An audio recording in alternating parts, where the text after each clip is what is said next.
kita melihat persoalan ini bukan persoalan Islam of tidak Islam, tapi ini persoalan kejahatan terhadap kemanusiaan dan pelakunya adalah negara. Bahkan boleh disebut ini terorisme yang dilakukan oleh negara. Karena itu saya ingin semua yang ada di sini menjadi orang waras tapi yang sedang gila. Beda ya, orang gila yang berpura-pura waras. Orang waras yang sedang gila menuntut perubahan. Salah satu bentuknya buka kembali penyidikan KM 50, ulang kembali proses gelar perkara, ulang kembali bukti-bukti yang pernah disajikan. Kemudian yang ketiga, kepada segenap jajaran penegak hukum, karena yang punya kewenangan secara formal ini adalah jaksa.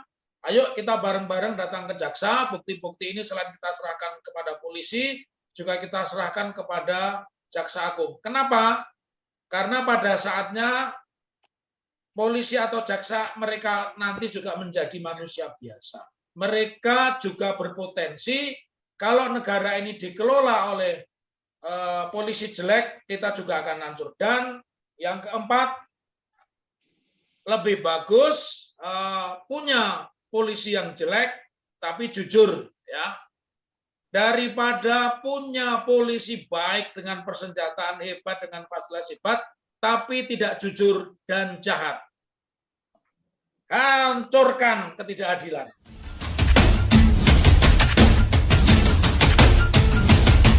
Dengan Dr. Muhammad Taufik, kita sapa beliau. Assalamualaikum warahmatullahi wabarakatuh, Dr. Muhammad Taufik.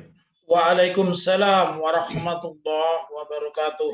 Ya, dokter, merespon apa yang disampaikan oleh Pak Listio Sigit secara dalam konteks hukum, seperti apa sebetulnya peluangnya? Apakah sinyalemen ini memang benar-benar sinyalemen yang merupakan bentuk ekspresi dari internal Polri, dan sejauh mana ini bisa ditindaklanjuti dalam kerangka sebagaimana yang publik inginkan agar KM 50 dibuka terang benderang sebagaimana yang tuntutan yang sama terhadap Brigadir Joshua ini, dokter. Silakan diberikan perspektifnya, dokter. Ya, yang pertama bahwa kita melihat ini sebuah tawaran begitu, atau kalau bisa lebih dipermudah istilahnya, Pak Kapolri, Pak Jenderal Listio Sigit Prabowo ini memberi kesempatan kepada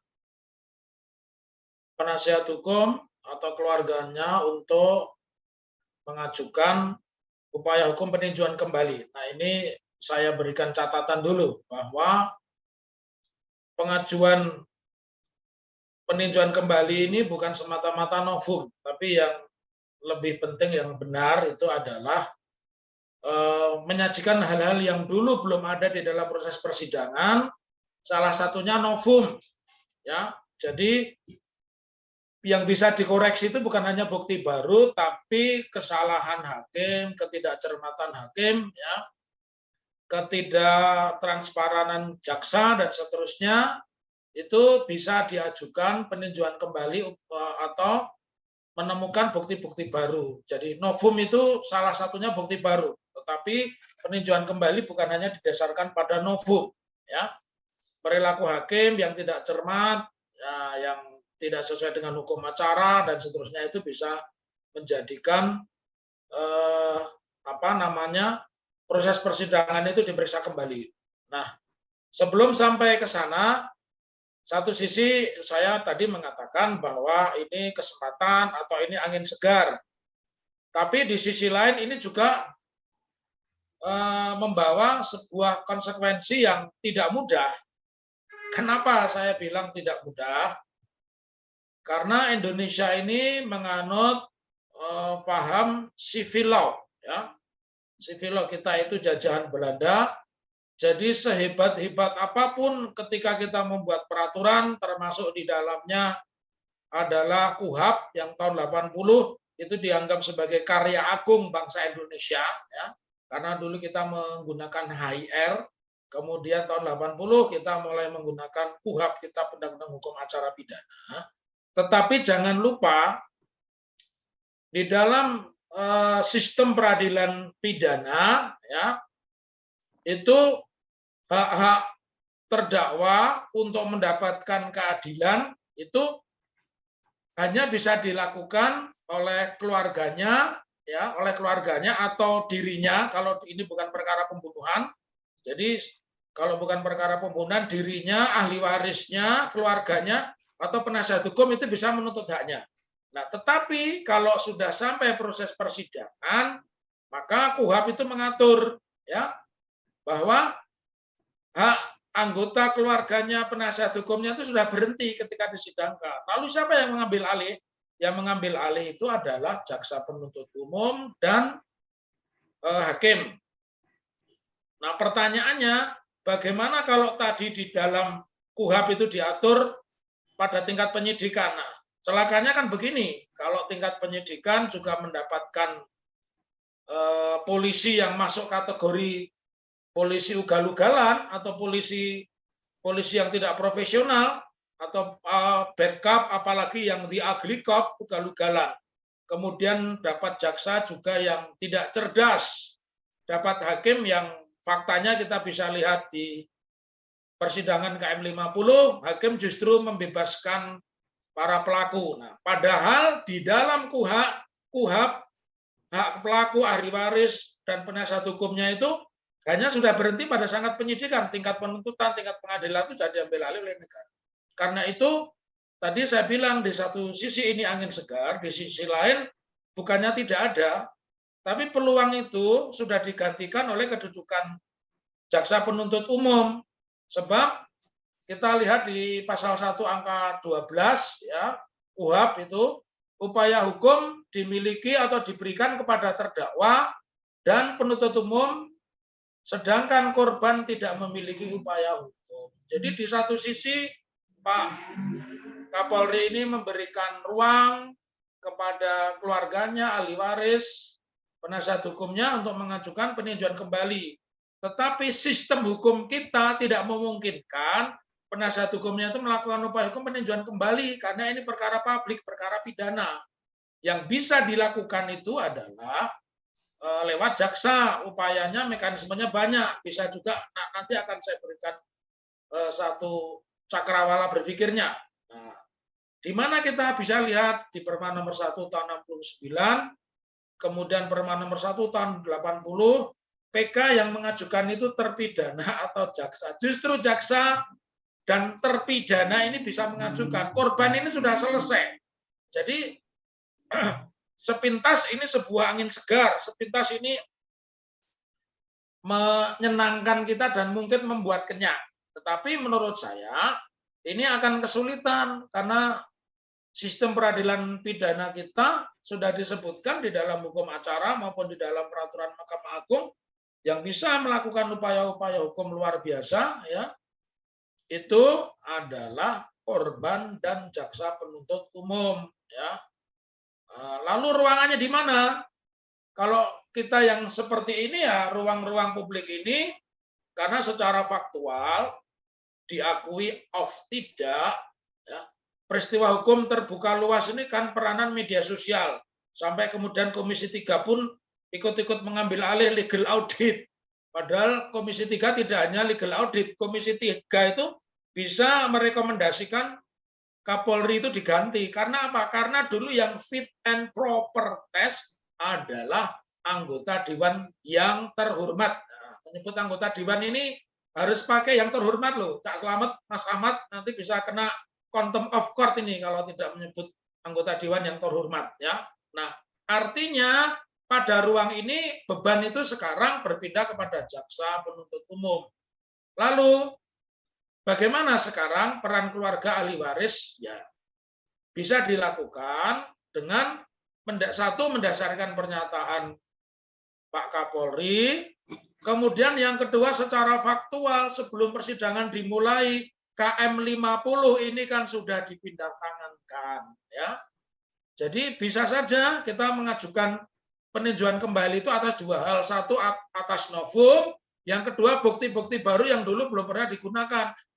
Itu salah satunya adalah KM 50 yang sudah diratakan. Yang kedua, hal-hal yang belum pernah diajukan di dalam persidangan antara lain apa? antara lain ternyata ini berhubungan erat dengan Satgasus, ya, berhubungan erat dengan Satgasus. Dan yang ketiga, PK peninjauan kembali juga bisa diajukan supaya diperiksa kembali, salah satunya karena adanya kekeliruan hakim, ketidakcermatan hakim, ya, masa petugas yang nembak malah dibilangnya diserang, alat buktinya apa, kan begitu, ya. Jadi dari fakta-fakta ini angin segar, tapi di sisi lain penasihat hukum, ahli waris atau keluarganya harus bekerja ekstra keras karena ruangannya sudah menjadi ruangannya jaksa, ya. Atau bisa juga membuat laporan baru, misalkan pasalnya pasal pengerusakan atau pasal menghilangkan barang bukti dan sebagainya, ya. Kalau obstruction of justice, selain perkara korupsi itu ancaman pidananya sedikit, ya. Begitu. Saya membuka ruang diskusi pada sore hari ini. Itu Cak Selamat. Ya, berarti konteks untuk menghadirkan novum atau bukti baru itu adalah untuk mendorong seperti apa jaksa penuntut umum itu menginisiasi untuk bisa ada peninjauan kembali. Nah, sekarang bagaimana proses mendorong kejaksaan itu agar benar-benar bisa merealisasikan PK itu dengan berbagai kondisi-kondisi yang ada, termasuk tadi Dr. Muhammad Taufik melihat betapa krusialnya sebetulnya audit Satgasus itu harus dilakukan, ya. Dr. Muhammad Taufik.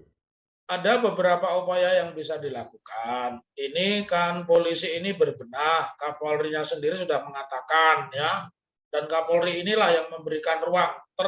Bukan terlalu banyak. Banyaklah Pak Sigit Rizal Prabowo ini memberikan ruang. Salah satunya ruang publik. Ketika orang mengkritik polisi, jangan ditangkap. Meskipun sekarang ada penangkapan kembali itu. Orang yang memuat Verdi Sambo dengan bongkernya dia upload ulang, dia ditangkap itu, ya. Padahal perintah Pak Sigit tidak di dalam Perkap 8/2021 dan SE Kapolri, ya, nomor 2/2001 itu malah menganjurkan untuk dilakukan mediasi terhadap perkara-perkara ITE. Tapi ini kan faktanya tidak. Lalu bagaimana upayanya? Ya, upayanya supaya jaksa ini tergerak hatinya, tadi sudah disebutkan, polisi sudah berbenah, ya. Mestinya secara struktural Jaksa Agung bisa mengeluarkan peraturan, ya, sehubungan berdasarkan pertimbangan rapat dengar pendapat Kapolri Komisi 3, mendapat pendapat ahli, pendapat Kapolri, maka Kejaksaan Agung mengirimkan surat telegram perkara-perkara yang penyidikannya dianggap tidak benar bisa dilakukan peninjauan kembali atau perlu disidik ulang. Nah, seperti itu bisa, karena ini sifatnya extraordinary, sifatnya luar biasa di luar aturan umum. Nah, karena itu tim penasihat hukum harus menggali data sebanyak mungkin, menggali referensi hukum sebanyak mungkin, lalu diserahkan kepada kejaksaan, dalam ini Jaksa Agung. Jadi siapa yang mendorong? Yang mendorong ruang publik seperti ini, ya, ruang publik, ruang medsos seperti ini mendorong dan bersinergi, angkat terus. Jadi makanya saya kalau diajak wawancara hal-hal yang di luar urusan polisi, saya tidak semangat karena ini memang momentumnya sekarang gitu, ya. Jangan tiap kita bicara soal kepolisian tiba-tiba dihubungkan mengalihkan perhatian karena memang terlalu banyak jahat. Jadi mau mengalihkan perhatian gimana? Polisi jahat itu terlalu banyak. Di Bandung itu sampai perkara pembunuhan tiba-tiba dirubah jadi penganiayaan dengan ancaman 7 tahun misalnya, ya. Jadi tetaplah kritis menjadi warga negara yang cerdas, jernih, jujur, dan pemberani. Ya, Dokter, kan sudah ada sense, ya, sudah ada goodwill atau political will dari Kapolri ketika dikonfirmasi mengenai KM50 oleh yang terhormat anggota DPR RI kita. Begitu katanya, kalau enggak begitu bisa kena contempt of court.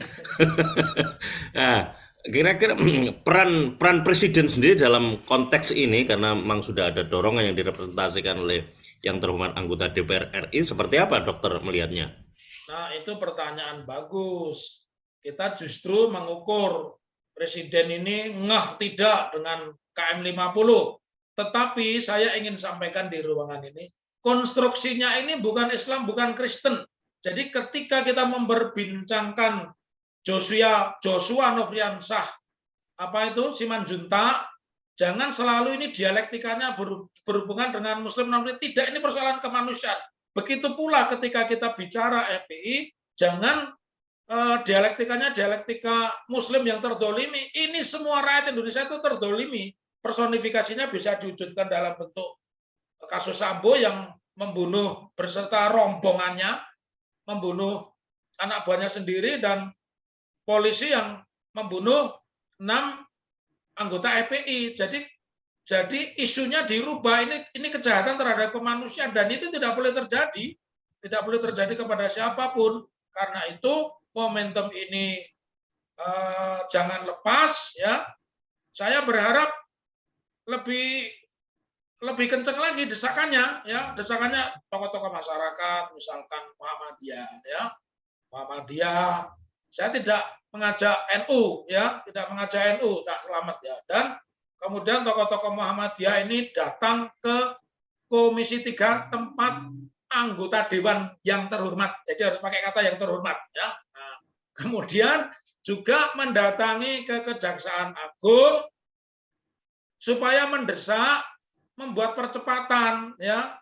Misalkan mereka ini menerbitkan perjak, peraturan Jaksa Agung, ya, supaya KM 50 usut tuntas.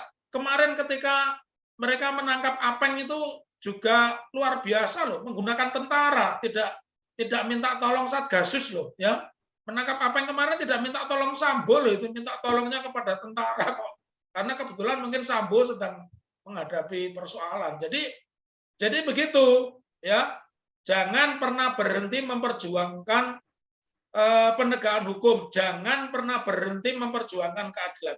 Ini persoalan kemanusiaan, bukan Islam Kristen, tapi persoalan kemanusiaan. Kalau kita menyentuh itu, saya yakin seluruh Sragorde, seluruh susunan juang akan ikut bawa-membawa kita. Siapa tahu perubahannya dari sini. Nah, kembali ke pertanyaan Presiden, masalahnya Presiden menganggap KM 50 ini penting apa tidak? Ya, Presiden kan tiba-tiba untuk kasus Joshua Nofriansah ini kan kencang banget, ya. Ya, sekarang kita minta kepekaan Presiden, ya, karena sudah menegur Pak Sigit. Presiden itu gampang mengganti Pak Sigit, itu gampang. Anggota DPR pun bisa merekomendasikan, ya. Kalau Kompolnas meskipun bisa merekomendasikan penggantian Kapolri, tapi tidak saya mintai tolong karena Kompolnas sudah menjadi tong isi tape, ya. Kompolnas itu sekarang tong yang diisi tape, bunyinya apa tergantung tape recordernya, atau kalau modern CD-nya apa. Begitu tak Selamat? Dr. Muhammad Taufik. Ya. Ya, mesti harus dikawal. Dan apa ini Dr. Muhammad Taufik yang penting dan strategis untuk perlu kita kawal di tengah problem formil dan material dalam setiap tahapan yang sangat nampak terlihat di kasus baik di Brigadir Joshua maupun apalagi di KM 50, dan kemungkinan rekayasa-rekayasa yang tadi disebut oleh Bang Aziz berulang-ulang di KM 50 pun juga terjadi rekayasa yang melibatkan apa yang disebut dengan obstruction of justice itu. Kira-kira Dr. Muhammad Taufik, kerangka arahnya seperti apa, Dokter? Ya, saya kembalikan kepada tema. Ini kan kaitannya mengkritisi RDP rapat dengan pendapat antara Pak Kapolri dengan Komisi 3. Saya ingin sampaikan ini bisa menjadi bukti awal untuk dilakukan penyidikan kembali KM 50. Nah, ini saya sampaikan, ini mudah-mudahan adinda kita Aziz dan teman-temannya, yang pertama tanpa mengurangi rasa hormat saya, memang kita patut belajar kepada Kamarudin, ya. Kamarudin itu kan tiada gentar, setiap saat itu kenceng teriaknya. Nah, kita masih lihat, ya, bahwa peraturan Kapolri nomor 14 2012 itu kan sudah dicabut, diganti dengan Perkap nomor 16 tahun 2019, ya. Di situ ada bagian dari KUHP yang namanya penyidikan, apa itu gelar perkara. Jadi gelar perkara yang dilakukan untuk KM 50 itu sudah cacat hukum. Saya coba mencampurkan ini. Apa cacat hukumnya? Adanya Jenderal Dudung. Nggak ada itu. Peraturan aja Kapolri kok bisa-bisanya Dudung ada di situ. Pegang senjata segala. Nggak ada itu. Itu sudah cacat hukum yang pertama. Cacat hukum yang kedua di dalam gelar perkara itu, siapapun ahli hukum tentu sepakat. Ini bagian dari membuat terang terjadinya tindak pidana, pelapor dan terlapor itu harus ada. Nah pertanyaannya, kenapa pada saat itu penasihat hukum korban ataupun korban tidak ada? Ya, mestinya ada kalau gelar perkara, karena memang seperti itu mekanismenya. Kemudian sebelum dilakukannya gelar perkara harus ada undangan gelar perkara. Ini juga tidak ada. Kemudian validitas alat bukti. Kan sudah berkembang suara alat bukti yang dipegang oleh Fadil Imran, ini hampir sama dengan alat bukti yang ada di Surabaya. Jadi kalau ternyata ini manipulasi semua, saya minta tim penasihat hukum bersama siapapun, saya pun siap diajak datang menghadap, menyajikan fakta-fakta baru. Perkap 6 2019 tentang manajemen penyidikan itu sudah dilanggar. Mana ada tentara ikut di situ, ya. Tentara itu mestinya gelar perkara kalau nangkep teroris di Papua sana, ya. Biar ini didengar ini, ya, biar didengar. Jadi dari sisi penyidikan pun sudah salah, itu yang diulang, ya. Dan yang kedua, apa? Kita hadirkan saksi-saksi yang kebetulan masih hidup. Persidangannya harus terbuka, diulang kembali, karena tiba-tiba saja KM 50 sudah dihilangkan. Ibu-ibu yang jadi pedagang dimintai keterangan tidak boleh. Bahkan sekarang YouTuber pewartanya Kang Edi itu dipenjara kan cuma momentum aja, kaitannya jin buang anak itu momentum aja, tapi intinya karena dia yang berulang-ulang memvideokan dan menyiarkan KM 50. Jadi buat saya mengkritisi, tetapi saya memberikan saran. Dan saya tetap akan hajar untuk menemukan keadilan. Iya, terima kasih Dr. Muhammad Taufik. Memberikan poin preview dan kira-kira rekomendasinya apa yang baik ini untuk tema kita kali ini. KM 50 bisa ditindaklanjuti jika ada bukti baru. Silakan Dr. Muhammad Taufik.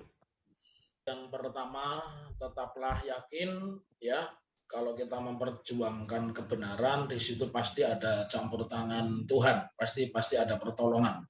Kalau kita ingin menang, kita harus berjuang ya dengan cara apapun. Kemudian kembali kepada topik kaitannya dengan KM 50, kita segenap selaku orde bangsa, artinya susunan juang, kita melihat persoalan ini bukan persoalan Islam of tidak Islam, tapi ini persoalan kejahatan terhadap kemanusiaan dan pelakunya adalah negara. Bahkan boleh disebut ini terorisme yang dilakukan oleh negara. Karena itu saya ingin semua yang ada di sini menjadi orang waras tapi yang sedang gila. Beda ya, orang gila yang berpura-pura waras. Orang waras yang sedang gila menuntut perubahan. Salah satu bentuknya buka kembali penyidikan KM 50, ulang kembali proses gelar perkara, ulang kembali bukti-bukti yang pernah disajikan. Kemudian yang ketiga, kepada segenap jajaran penegak hukum, karena yang punya kewenangan secara formal ini adalah jaksa. Ayo kita bareng-bareng datang ke jaksa, bukti-bukti ini selain kita serahkan kepada polisi, juga kita serahkan kepada jaksa agung. Kenapa? Karena pada saatnya polisi atau jaksa mereka nanti juga menjadi manusia biasa. Mereka juga berpotensi kalau negara ini dikelola oleh polisi jelek, kita juga akan hancur. Dan yang keempat, lebih bagus punya polisi yang jelek tapi jujur ya, daripada punya polisi baik dengan persenjataan hebat, dengan fasilitas hebat, tapi tidak jujur dan jahat. Hancurkan ketidakadilan. Tapi merdeka. Merdeka.